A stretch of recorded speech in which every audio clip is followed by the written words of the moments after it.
اور دیکھیں اس کا یہ مطلب نہیں ہے پولیٹیکل انات کا کہ بھائی ہر اچھی بات کو ہم بری بات کہیں. عقل اور منطق کے مطابق فیصلہ ہونا چاہیے. اور جہاں تک میری پارٹی کا تعلق ہے، میں حالات واقعات کو دیکھتے ہوئے جو قانون کے دائرے کے اندر رہتی ہوئی جو رائے بنتی ہیں وہی میں کہتا ہوں. اچھا، یہ آپ کا سارا تنازع شروع ہوا تھا پبلک اکاؤنٹس کمیٹی کے چیئرمین سے. جب آپ کا نام آیا پھر آپ کے خلاف سازشیں شروع ہو گئیں کیونکہ آپ کو بنایا نہیں جانا چاہیے تھا. تو کوئی پبلک اکاؤنٹس کمیٹی پہ بھی آج بات ہوئی کہ وہ ادھر دوبارہ آپ کو واپس دیا جائے کیونکہ اس کے لیے آپ کی نامینیشن ہوئی تھی؟ نہیں، وہ میں ذہن سے نکال چکا ہوں. کوئی کمیٹی، کوئی وزارت، بلکہ یہ پبلک اکاؤنٹ کمیٹی سے پہلے تنازع شروع ہوا تھا جب مجھے وہ فوکل پرسن کی نشست سے ہٹا دیا تھا. یہ فوکل پرسن اس وقت تو یہ پبلک اکاؤنٹ کمیٹی کا مسئلہ آیا بھی نہیں تھا. تو میں نے اب وہ چیزیں میرے مطمع نظر ہی نہیں ہے اور نہ ان میں میری کوئی دلچسپی رہی ہے کیونکہ حالات نے مجھے بہت کچھ سکھا دیا ہے. ٹھیک ہے مروت صاحب، یہاں بریک پر جانا ہے ہمیں. بریک سے واپس آنے کے بعد ہم یہیں سے کنٹینیو کریں گے. پلیز ہمارے ساتھ ہی رہیے گا. We'll be right back.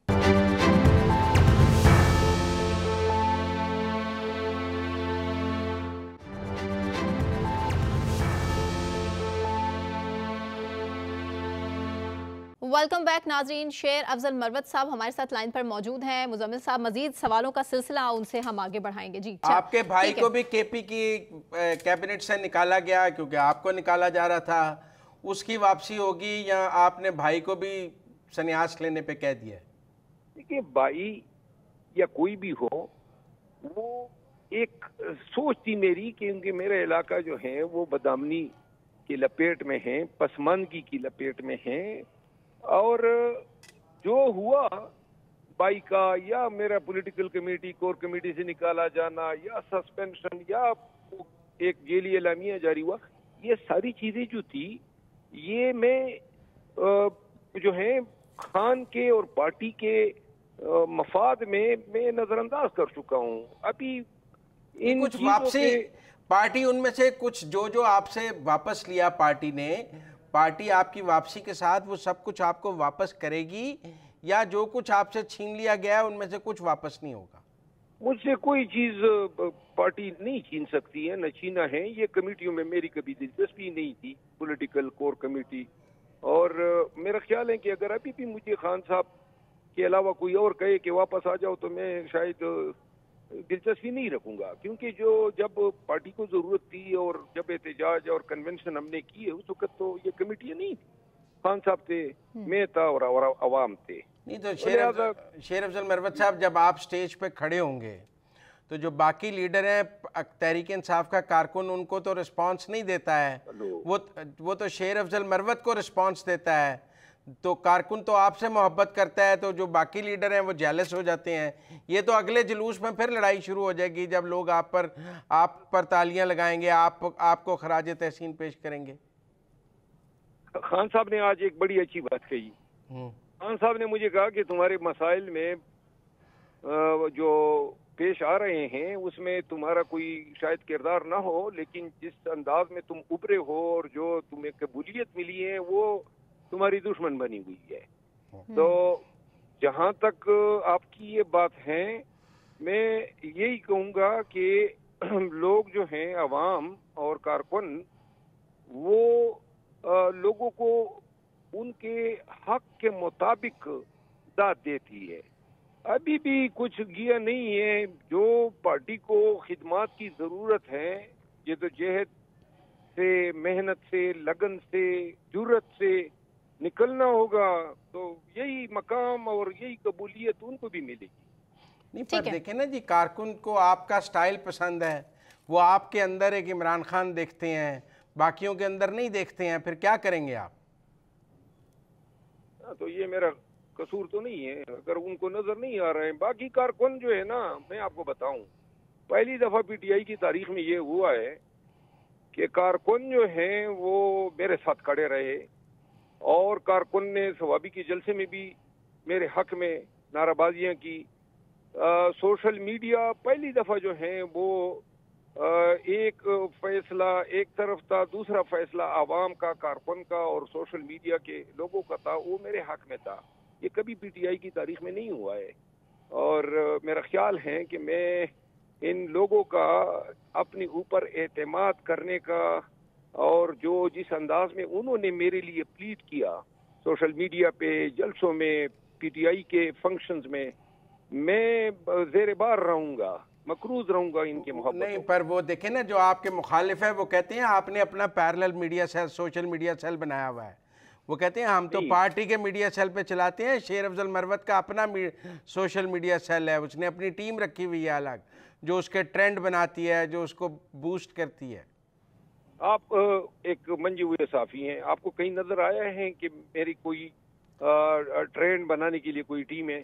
میں بنانا چاہتا تھا، کیونکہ اس وقت جو ہے بہت سارے اپنے میرے خلاف سوشل میڈیا پہ کمپین کر رہے تھے، لیکن خان صاحب نے منع کیا۔ اب میری اتنی سی ٹیم ہے سوشل میڈیا کے لیے چند افراد پہ مشتمل، کیونکہ میں ٹویٹر اور ان چیزوں پہ میرے پاس وقت ہی نہیں ہے کہ میں ان کو ہینڈل کروں، تو وہ لوگ جو ہیں باقی ٹرینڈ چلانے کے لیے تو ازدحام درکار ہیں، اور کمپین چلانے کے لیے یہ میں نے وہ آئیڈیا ترک کر دیا، کیونکہ خان صاحب کو بتایا گیا کہ میں اپنی ٹیم بنا رہا ہوں۔ لہٰذا اس کے بعد میں نے کوئی ٹیم نہیں بنائی، نہ میری کوئی ٹیم ہے سوائے چند افراد کے جو فیس بک، ٹویٹر اور اسنیپ چیٹ اور ان چیزوں پہ مجھے ہیلپ آؤٹ کر رہے ہیں۔ آپ نے ثوابی کے جلسے کی بات کی، پشاور میں بھی لوگ کسی اور کو سننا نہیں چاہ رہے تھے شیر افضل مروت کے علاوہ؟ نہیں، پشاور میں ابھی 4-5 ایام میں نے 4 جلسے کیے، اور لوگوں کی محبتیں نکل آ رہی ہیں۔ خان صاحب کو اس چیز کا ادراک تھا، بلکہ خان صاحب نے آج خارج بھی کی، اور 14 اگست کو جو میں نے ریلی وہ بڑے شاندار تھے۔ لوگوں کی محبتیں، لوگ بیسیکلی میرے ساتھ اسی لیے نکلتے ہیں کہ ان کو پتہ ہے کہ یہ خان یہ لوگوں کو نکالنے کا سبب بنے گا، اور ان کی اس محبت کی وجہ ہی خان صاحب ہے۔ اور میرا خیال ہے کہ مروت صاحب، آپ نے یہی صورتحال دیکھتے ہوئے احتجاج کی کال دے دی ہے اور کہا ہے کہ عمران خان صاحب کی رہائی کے لیے جلسے بھی ہوں گے، بھرپور احتجاج بھی ہوگا، لیکن اگر 9 مئی ہو جاتا ہے تو پھر اس کا اصل ذمہ دار کون ہوگا؟ جی، اگر 9 مئی جو ہے وہ احتجاج کے جواب میں رد عمل 9 مئی کی شکل میں آتا ہے، تو ذمہ دار صرف اور صرف میں ہوں گا، کیونکہ یہ احتجاج کی اسٹریٹجی، احتجاج کس انداز میں کرنا ہے، لوگوں کو کس طرح موبلائز کرنا ہے، پہ جانا ہے، یہ اختیار میرا ہوگا، نہ یہ نیٹی گریٹی میں خان سے یا پارٹی کے کسی دوسرے لیڈر سے اس کی اپروول لوں گا۔ دوسری بات یہ ہے کہ قانون اور انصاف کے پیشے سے وابستہ ہوئی 30 آرٹیکل بردار نہیں ہوں گا۔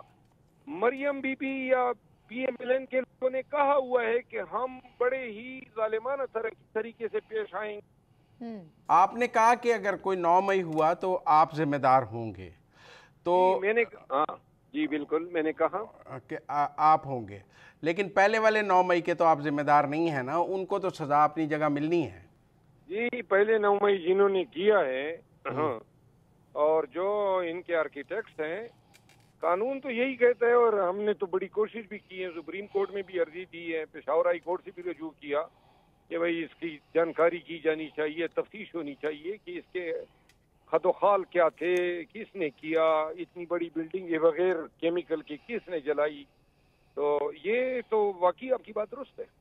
اچھا، اب دیکھیں ایک ذرا بڑا آپ ذاتی سا سوال میں آپ سے کرنا چاہوں گا، کہ میں نے پہلے بھی یہ اشارتاً سوال کیا لیکن آپ نے اس کو، وہ کہتے ہیں جو اوورسیز پی ٹی آئی کے حمایتی ہیں، میں آپ کو بتاتا ہوں صاحب، میں آپ کو ایک عرض کرتا ہوں، ہاں، یہ انٹرویو میں نے جوائن کیا ہے کہ اگر لوگوں کی الزامات یا گالیاں اگر انہوں نے کوئی دیتے ہیں تو وہ میرا خیال ہے مناسب نہیں ہے کہ آپ مجھے ان کے یہ پہنچائیں۔ نہیں، میں پہنچانے نہیں چاہ رہا۔ چلیں مروت صاحب صرف یہ بتا دیجئے، یہ تو ہے نا کہ وہ کہتے ہیں کہ میرا مطلب ہے کہ آپ کا سافٹ کارنر ہے اسٹیبلشمنٹ کے لیے، اب بھی آپ کہہ رہے ہیں کہ اب کسی 9 مئی جیسا احتجاج نہیں ہوگا، تو پھر جو بانی P T I bar bar army chief کو سرورجی صاحب ویسے یہ پوچھ رہا ہوں، آپ یہ نہیں چاہتے ہیں کہ دوبارہ بھی کبھی آپ کی انٹرویو ہم جوائن کریں؟ نہیں میں چاہتا ہوں چاہتے ہیں تو پھر صافی کی طرح سوال کرو. نہیں، لوگ جاننا چاہتے ہیں کہ پی ٹی آئی کی پالیسی میں تبدیلی آئی ہے. آپ مجھے متنازع بنا رہے ہیں یا اپنا کریں. ٹھیک ہے. اچھا مروت صاحب، آسان لفظوں میں سوال، ابھی پارٹی کے اندر کون سی ایسی شخصیات ہیں جو کہ آپ کے خلاف ہیں؟ کیونکہ ہم نے بہت سے لوگوں کو آپ کے خلاف بولتے سنا ہے، بولتے دیکھا ہے، لیکن انہوں نے ساتھ ساتھ یہ بھی ضرور کہا کہ عمران خان صاحب کا جو فیصلہ ہوگا شیر افضل مروت کو لے کے، ہم اس فیصلے کو ضرور تسلیم کریں گے. ابھی آپ کو کس کے حوالے سے میرے لیے یہ معنی ہی نہیں رکھتا ہے کہ کتنے لوگ، بہت سارے لوگ خلاف ہوں گے، مجھے اس کی پرواہ نہیں ہے. ٹھیک ہے نا، میں پارٹی میں کوئی گروپنگ نہ کبھی کی ہے، نہ کسی کے ساتھ میرے ذاتی مراسم ہے. خان کے لیے نکلا تھا اور خان کی سٹرگل اور جدوجہد کا پیغام آگے بڑھایا ہے. باقی اگر اور دوسری بات یہ نا، جس طرح میں نے خان کی بات بتائی، یہ جو پبلک میں اللہ نے قبولیت دی ہے، بنیادی وجہ یہی ہے. اب اس کا میرے پاس کوئی علاج نہیں ہے. چلے یہ بتا دیجئے کہ عمران خان صاحب کی رہائی جلدی متوقع ہے یا پھر دور دور تک کوئی چانسز نہیں؟ میری رائے تو یہ، اور راج خان صاحب کو بھی میں نے کہا بے شک یہ پولیٹیکل پارٹیز کے ساتھ الائنس بنانے کی کوششیں جاری رکھنی چاہیے. عدالتوں سے بھی بالکل یہ کوششیں ہونی چاہیے کہ کوئی رہائیاں ہوں یا خان کی رہائی ہو. لیکن میں سمجھتا ہوں کہ خان کی رہائی ایک جدوجہد، ایک احتجاج، ایک مزاحمت، ایک ایجیٹیشن اور ایک عوامی جو جلسہ جلوس اور دھرنا ہے، اس کے تابع ہے. اور جب تک ہم لاکھوں لوگوں کو نکالیں گے نہیں، کیونکہ خان کے ساتھ نیکی تو انہوں نے کبھی کرنی ہی نہیں ہے. تو لہذا اگر یہ سیاسی ایک جنگ ہے، سیاسی قیدی ہیں، تو خان تبھی نکلے گا جب ان کے ساتھ سیاست ہوگی. اور سیاست تبھی ممکن ہے کہ جب لاکھوں کا کراؤڈ جو ہے وہ سڑکوں پہ ہو. مطلب بنگلہ دیش، آپ کے ذہن میں کوئی بنگلہ دیش ماڈل چل رہا ہے کہ کوئی بنگلہ دیش ماڈل ٹائپ آپ تحریک چلانا چاہ رہی ہیں جس کے نتیجے میں حکومت چلی جائے؟ جو بنگلہ دیش میں ماڈل چلا ہے نا، اللہ کرے کہ پاکستان میں بھی وہ ماڈل چل جائے. ٹھیک ہے نا، 4 لاکھ لوگ نکلے. تو جس طرح سروردی صاحب یہ جو مینڈیٹ چور بیٹھے ہوئے ہیں، وہاں پہ بھی مینڈیٹ چور تھی حسینہ، پاکستان کے شریفوں کی طرح. وہاں بھی الیکشن کمیشن ملا ہوا تھا، وہاں پہ بھی عدالت سرنگو تھی. تو عوام کی غیظ و غضب کا ان کو سامنا کرنا پڑا. وہاں پہ ریاست نے غلطی کی کہ 300 بندے مار دیے، اور یہی غلطی اگر یہاں کی ریاست کر لے اور پرامن احتجاجی لوگوں پہ گولیاں چلا دے، تو یہ ان کے تابوت میں آخری کیل ہوگی. نہ پھر آپ کو یہ فارم 47 کی وزیر اعلیٰ نظر آئے گی. تو آپ اڈیالہ کے جیل کے باہر دھرنا دیں گے یا ڈی چوک پہ دھرنا دینا چاہتے ہیں کہ اڈیالہ جیل کے؟ انشاءاللہ لاہور کے قلب میں دوں گا. لاہور آؤں گا اور لاکھوں کے مجمع کے ساتھ آؤں گا. لیکن سی ایم پنجاب صاحبہ مریم نواز صاحبہ مینار نہیں ہونے دیں پاکستان گی. لاہور میں ماڈل ٹاؤن نواز شریف کے جاتی عمرہ، ماڈل ٹاؤن مسلم لیگ نون سیکریٹریٹ میں وزیر اعلیٰ کے گھر کے آگے کہاں پہ دھرنا دیں گے لاہور میں؟ یہ تو وقت بتائے گا کہ یہ ہمارے ساتھ کیا کرتے ہیں. کیونکہ مریم بی بی نے کہا تھا کہ میں کوئی رحم نہیں کروں گی. جتنی اس کی بے رحمی ہوگی ویسا ہی ہمارا احتجاج ہوگا. لیکن اب ہم نے دیکھا ہے کہ پی ٹی آئی کا کارکن بہت دل برداشتہ ہے اور وہ باہر نہیں نکلتا ہے. مختلف کالز ہم نے دیکھی ہیں پنجاب میں بالخصوص اور کے پی میں بھی. آپ دیکھیں، آپ کے پی کے بھی ضمنی انتخابات ہاری ہے، آپ کی پارٹی چوتھے نمبر پہ آئی ہے. تو وہ مقبولیت گرتی جا رہی ہے 8 فروری کے بعد. اب لوگ اس طرح آپ کے لیے نہیں نکلتے ہیں. جس طرح ضمنی انتخابات میں آپ کی پارٹی پنجاب میں جیتی ہے، میں کے پی کی بات کر رہا ہوں، باجوڑ کی بات کر رہا ہوں. کے پی کے 2 ضمنی انتخاب بھی آپ ہارے ہیں. وہاں تو نون نے نہیں کرائے نا، وہ تو مریم نواز نے نہیں کرائے ہیں، وہ تو گنڈا پور نے کرائے ہیں. نہیں، گنڈا پور نے نہیں گرائے ہیں، غلط فیصلوں نے گرائے ہیں. نہیں. اور دیکھیں، میں باجوڑ گیا تھا نا، میں نے کمپین کیا وہاں پہ عوام کا مطالبہ جو تھا وہ مقتول پی ٹی آئی کے لیڈر کے بھائی کو ٹکٹ دینے کے حق میں تھا. اور وہ غلط فیصلہ تھا جس کا خمیازہ بھگتنا پڑا پی ٹی آئی کو. یہ ہمارے لیے بھی آسان تھا نا،